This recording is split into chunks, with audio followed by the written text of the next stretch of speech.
지려고 자기의 뜻을 좇아 진리의 말씀으로 우리를 낳으셨느니라. 아멘. 네. 지금 우리 한국이나 전 세계가 지금 북한이 3차 핵실험을 했어요. 그래서 3차 핵실험을 했기 때문에 우리 지은이가 오늘 굉장히 막 웃나? 좀 도와주세요. 저 뒤로 갈까, 지은이? 지은아, 저 뒤로 가서 앉아 있자. 옳지. 오늘 지은이가 조금 너무 좋아서 흥분했는가 봐요. 뒤에 가서 앉아 있고.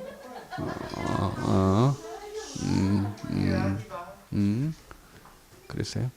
그 3차 핵실험을 해서 지금 여러모로 그 한국의 전쟁의 위험이 있고 또 미국에 사는 여러 사람들도 걱정을 하고 있습니다. 그래서 이제 이런 시험을 할수록 핵전쟁이 일어날 수 있는 가능성도 있고 무엇보다도 그 원조가 끊어지거든요. 이제 식량 원조까지 끊어진다고 하면 북한에 있는 그 공산당들 높은 사람들은 다 배불리 먹겠지만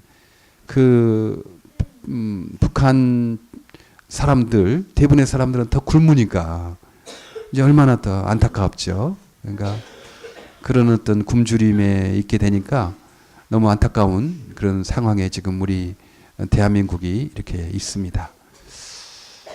저도 늘 기도할 때마다 특별히 그 북한을 위해서 많이 좀 기도하거든요. 왜냐하면 사실 방글라데시에 가서 먹을 것도 없고 날씨도 덥고 힘들지만 북한 사람보다 방글라데시 사람도 행복하다 그런 생각이 들더라고요. 왜냐하면 자유가 있으니까. 마음대로 말할 수 있는 자유, 마음대로 왔다 갔다 할 수 있는 자유 있는데 북한은 자유가 없어요. 저도 한 2003년도에 평양에 갔다 왔거든요. 근데 다 감시하고 뭐 왔다 갔다 할 수 있는 자유도 없으니까 감옥살이 하는 거죠. 그래서 북한을 하나님 그 은혜 달라고 불쌍히 여겨 달라고 기도할 때마다 이렇게 기도를 하는데 무엇보다도 오늘 성경 말씀에 속지 말라 이제 그렇게 말씀했어요. 속지 말라. 사실 북한이 저렇게 어려움 당하게 된 것은 다 그 북한의 김일성, 김정일부터 공산주의의 이론에 속아서 그런 거 아니겠어요? 가난한 사람을 돕자. 평등한 세상 만들자. 그런 거였습니다. 그러니까 부자들 이렇게 빈부차가 너무 심하니까 다 재산을 빼앗아 가지고 가난한 사람들 나눠줘서 세상 평등한 세상 만들어야 된다고 생각하니까 마음에 정의가 있는 사람 거기에 보고 그냥 흥분한 거예요. 이 땅에 자유는 다 없애지만 그 평등한 세상 만들어서 가난한 사람 없도록 하겠다. 이제 그 말에 다 속아가지고 똑똑한 사람들이 그렇게 공부 많이 하고 이런 사람들이 다 공산주의에 이렇게 빠지고 말았습니다. 그러나 우리가 분명히 성경을 통해서 하는 것은 자유가 없는 평등이 있을 수 있냐? 있을 수 없거든요. 자유가 없는 평등. 하나님께서 우리에게 하나님을 배반할 수 있는 자유도 허락하셨거든요. 하나님의 말씀과 하나님을 배반할 수 있는 우리를 사랑하니까 그 자유까지 허락하셨는데 하나님은 이렇게 우리에게 자유 허락하셨는데 그 자유를 없애고 그 평등한 세상 만들겠다고 하는 건 이건 속이는 거거든요. 속여서. 그리고 김정일, 김일성, 김정은 이 사람들이 자기 스스로가 그 사람들 빼앗아 가지고 가난한 사람들 도와주겠다 생각하지만 사실 성경에서 말하기를 우리 모든 사람은 다 죄인이다. 이것이잖아요. 그렇게 빼앗아 가지고 남 도우려고 했던 김일성도 죄인이었으니까 자기 자식들 물려주려고 그렇게 하였지 않았어요. 속은 거죠. 그러니까 우리가 성경 말씀을 바로 알지 못하면 속기 참 쉽습니다.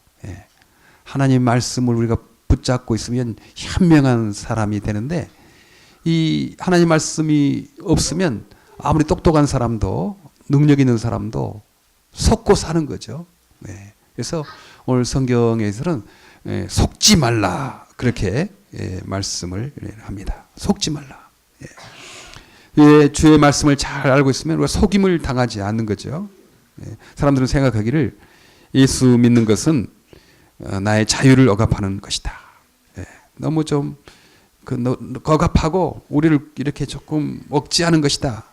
예, 그 걷어치우자 그냥. 예, 뭐 그런 어떤 예수 믿는 어떤 그 테두리 이거 그 밖에 나가자. 그래야지 행복이 있다. 그렇게 말을 하거든요. 그래서 성경에서는 아니다. 우리가 창조주가 아니고 전능자가 아니다. 우리는 피조물이니까 우리는 그 하나님의 법 안에서 자유를 누려야 된다. 이렇게 말합니다. 진정한 자유는 아무 법도 없는 자유가 아니고 법의 테두리 안에 자유가 있다. 이제 그런 말씀을 하거든요. 네. 사실 신호등이 고장 나면 얼마나 불편합니까? 막 차가 엉키거든요. 여기 전기가 나가서 뭐 신호등이 고장 났어요. 근데 차가 엉켜가지고 서로 불편합니다. 방글라데시에도 그러더라고요.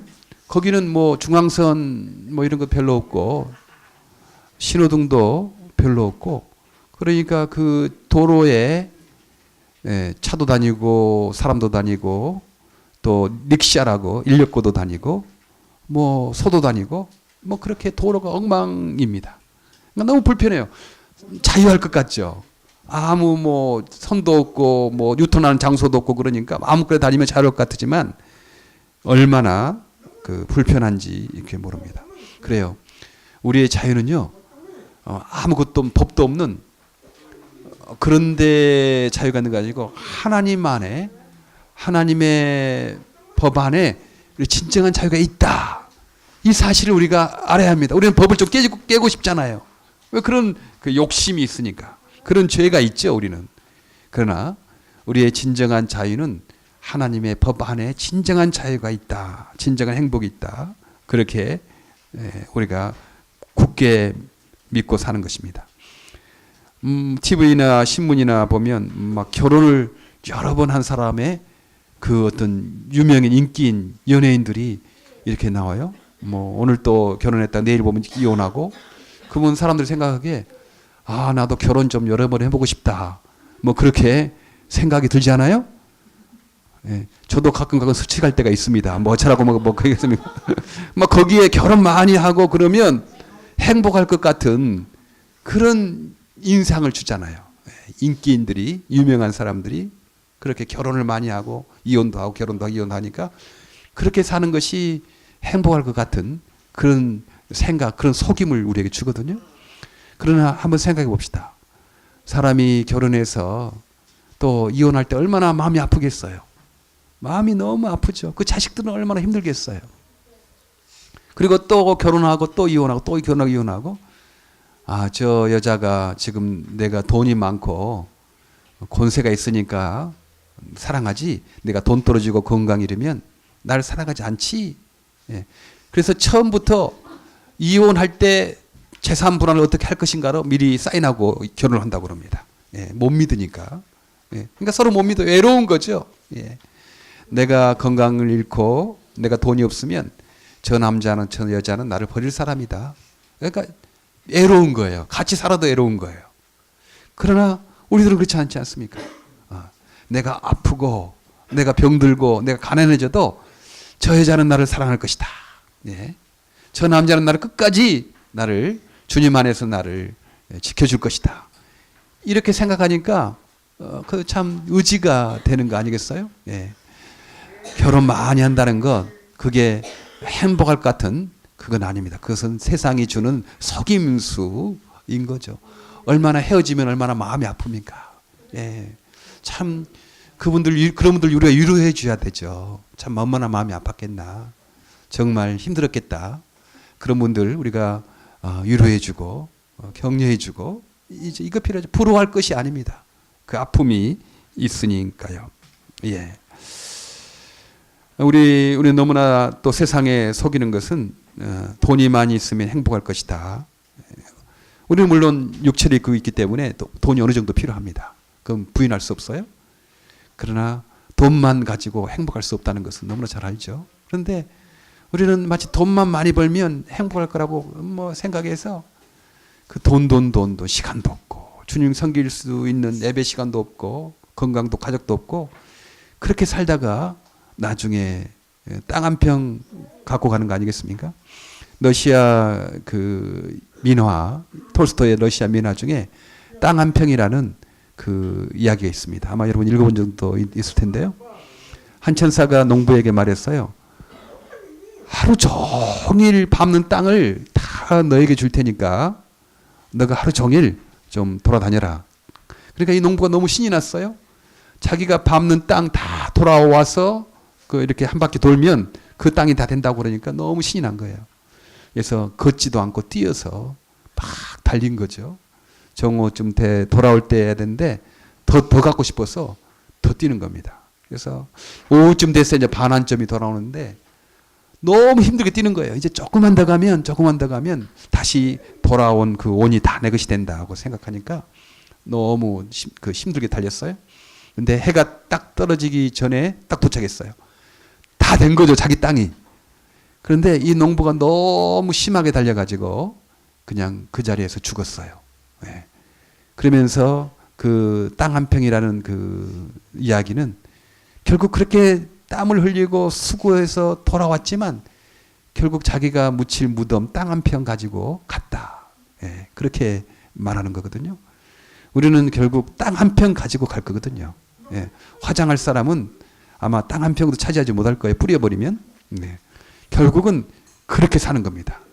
땅 한 평 차지하고 사는 인생, 우리가 아무리 돈을 많이 벌고 아무리 높은 데 올라가도 그것을 생각하고 우리가 어떻게 살아야 될 것인가를 생각하면 속지 않게 살 수 있다고 생각해요. 네.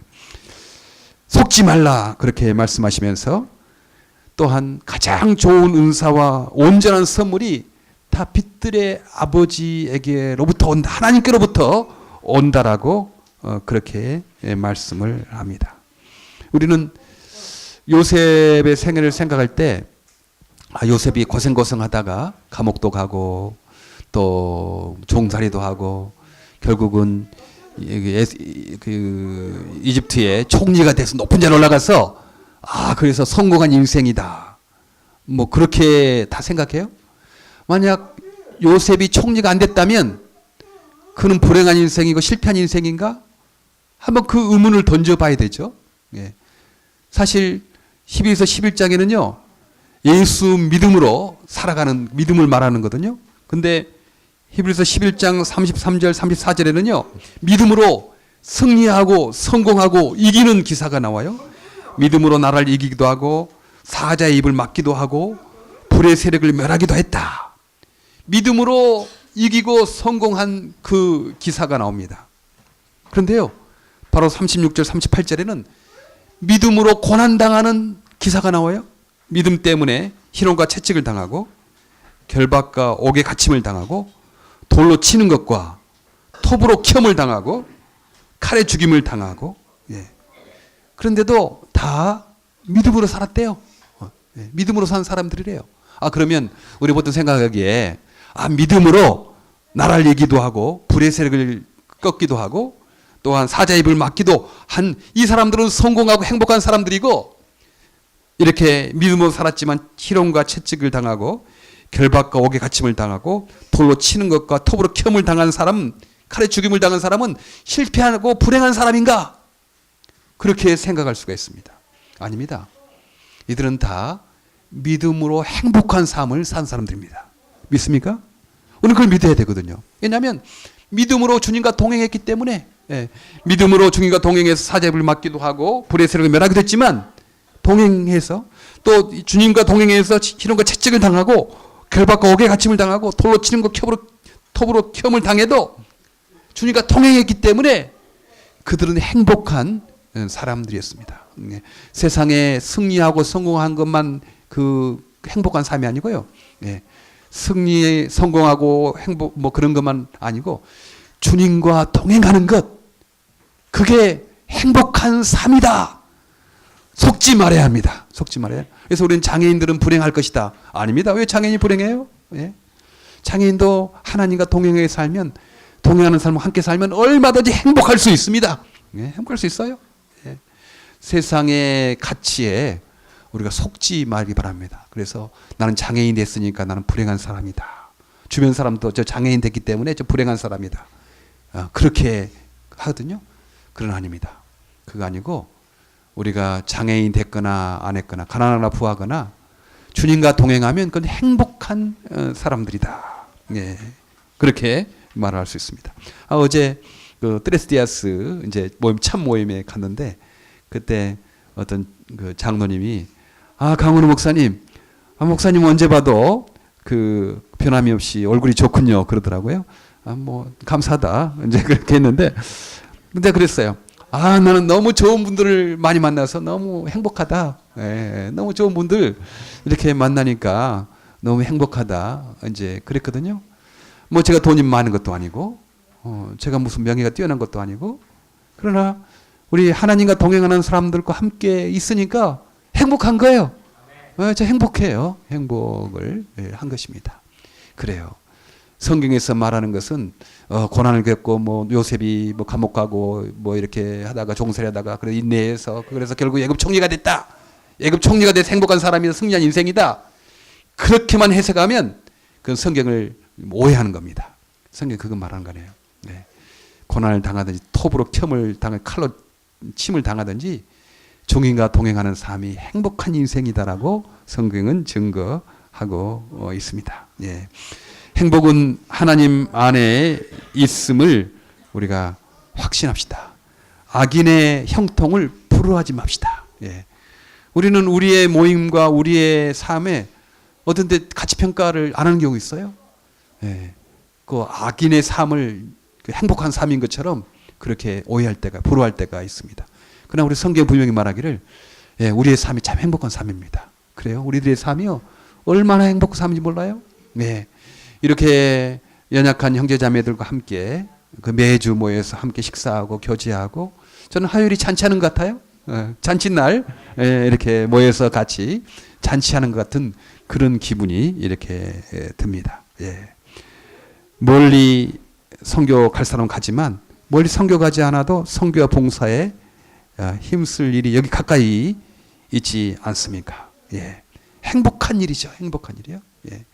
뭐 온전히 좋은 선물이 주님께로부터 온다는 것, 우리가 함께 우리가 선교 봉사에 힘쓰는 것, 그건 행복한 삶이라고 생각합니다. 저는 특별히 신학도 좀 했고 여러 경험도 있지만 늘 이 두 가지 영혼 구원과 가난 구원에 대해서 늘 정리를 하거든요. 네. 가난한 자들을 돌보지 않고 영혼 구원한다고 그러면 종교는 아편이다 이렇게 할 수가 있습니다. 가난 구원하는 것은 돈 들어가는 일이잖아요. 그러니까 잘 안 하려고 그래. 그러니까 영혼 구원만, 보이지 않는 영혼 구원만 한다고 그렇게 하다 보면 기독교는 아편이다 이렇게 그 소리 들을 확률이 참 많이 있습니다. 영혼 구원뿐만 아니고 가난 구원을 해야 되겠죠. 이것 없이 어떻게 보이는 가난도 구원하지 못하면서 보이지 않는 영혼 구원한다고 말할 수 있겠는가? 정말 영혼 구원한다면 그 가난 구원을 통해 증거를 좀 내봐라. 그렇게 하지 않겠습니까? 근데 보통 교회에 보면 영혼 구원은 너무 강조하는데 이 가난 문제는 너무 소홀히 하는 경우가 너무 많아요. 그러니까 나는 참 안타까운 거죠. 또 정반대의 교회는 뭐 영혼 구원이 뭐 필요 있냐? 예수 믿고 구원받는 것 그 뭐 필요 있냐? 교회란 가난한 사람들 돕는 거다. 가난한 사람 도와주는 거다. 마치 공산주의식으로. 그러면 반드시 부패하게 돼 있습니다. 그런데 시간 지나 얼마가 지나서 다 떨어지게 돼 있어요. 그건 힘이 없습니다. 그러나 영혼 구원과 가난 구원을 동시에 하다 보면 거기에는 하나님의 은혜가 넘치고 기쁨이 넘치는 것이 되거든요. 우리 악인의 형통을 부러워하지 말고 주님 안에 행복이 있다. 이 사실. 함께 주님을 섬기고 함께 주님의 사랑을 선교하고 봉사하는데 우리의 인생에 가장 큰 기쁨이 있고 행복이 있다. 우리의 돈 버는 목적도 그렇고 우리가 살아가는 이유도 그렇고 그것이 바로 우리들에게 가장 좋은 선물이다라고 그런 확신 가운데 살아가면 좋겠어요. 다른 거 부르지 마세요. 우리가 가장 행복한 사람들이다. 이렇게 사는 것이 가장 아름다운 삶이다. 속지 말라. 속지 말라. 가장 좋은 은사와 가장 좋은 선물은 하나님 아버지로부터 오는 그 빛들의 아버지로부터 오는 것이 가장 좋은 선물이다라고 성경에서 증언하고 있습니다. 지금까지 사는 삶 계속 사시길 바랍니다. 예, 함께 선교하고 봉사하는 삶 계속되면 행복한 삶, 아름다운 인생이 될 것입니다. 기도하겠습니다. 하나님 참 감사합니다. 세상은 죄를 즐기는 것이 행복이라고, 예수 믿고 살아가는 것이 따분하고 참 얽매이는 것이라고,